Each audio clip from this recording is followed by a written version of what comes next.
Hey guys, this is Leah with Scott Leroy Marketing, and in today's tip video, I'm going to show you how you can add your broker to your DocuSign room to allow them to sign the form.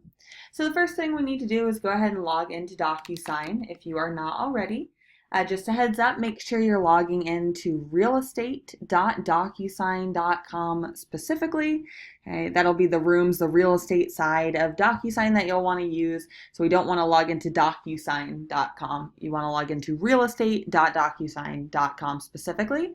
And just one more thing to note, make sure if you are just starting a new transaction for the first time, you want to always start that in Command directly to then create your DocuSign room for that to work properly. I will add a link to the YouTube description on just an overview on how to do a transaction with Command with DocuSign.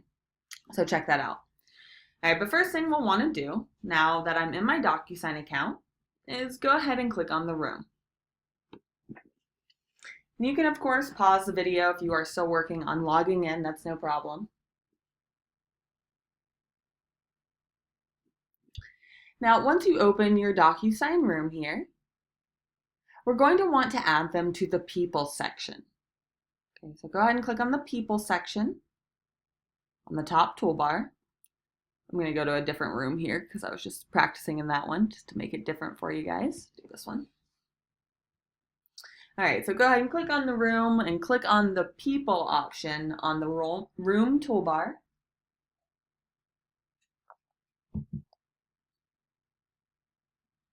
From here, we want to go ahead and click Invite on the top right.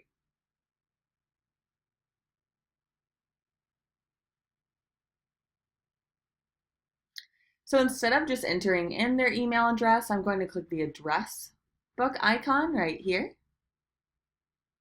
And it usually takes a second to load, but in the directory, so the directory option, you'll want to have selected on the left-hand side to search for your broker's name.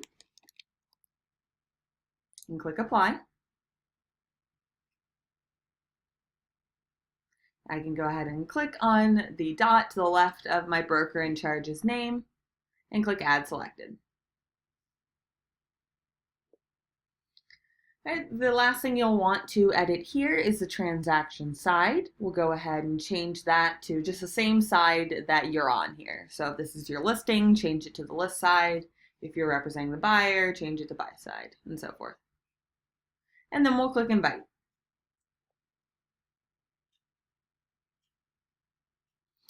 So now I see that my broker has been added to the room. So we can go ahead and send off the signed document, or I'm sorry, we can go ahead and send off the edited documents to get signed by our broker.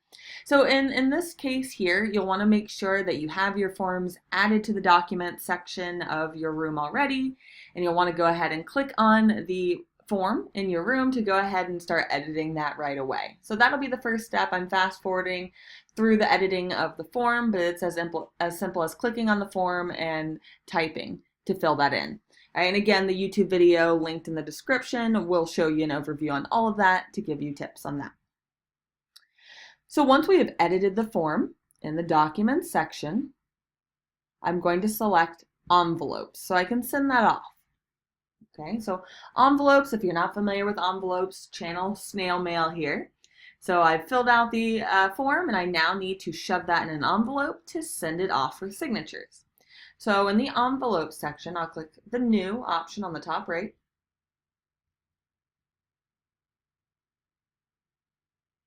And that will create your new envelope. Here we need to do two main things: add a document to the envelope and add recipients to the envelope. So when we're adding the document, I'll go ahead and select the Room Docs option.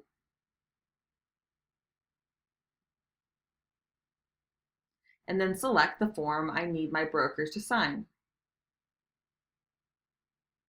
And click Add Selected.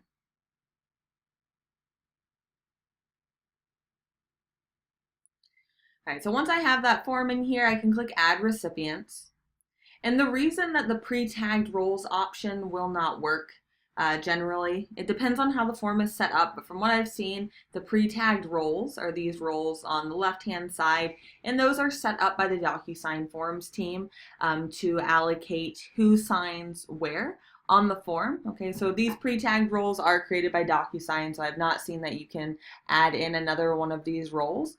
So instead of doing that first option, so instead of doing the pre-tagged roles, we want to do room participants. So under Add Recipients, we want Room Participants.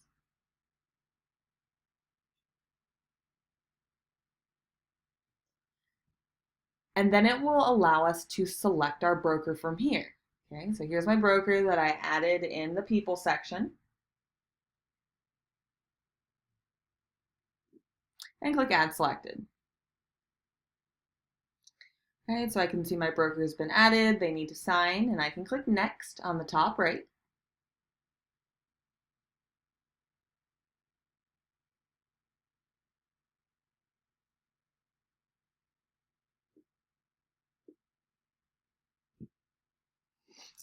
So from here, you will need to actually add the signature box or initial box that your broker needs to sign. So wherever that might be, this is not a form that the broker would typically sign.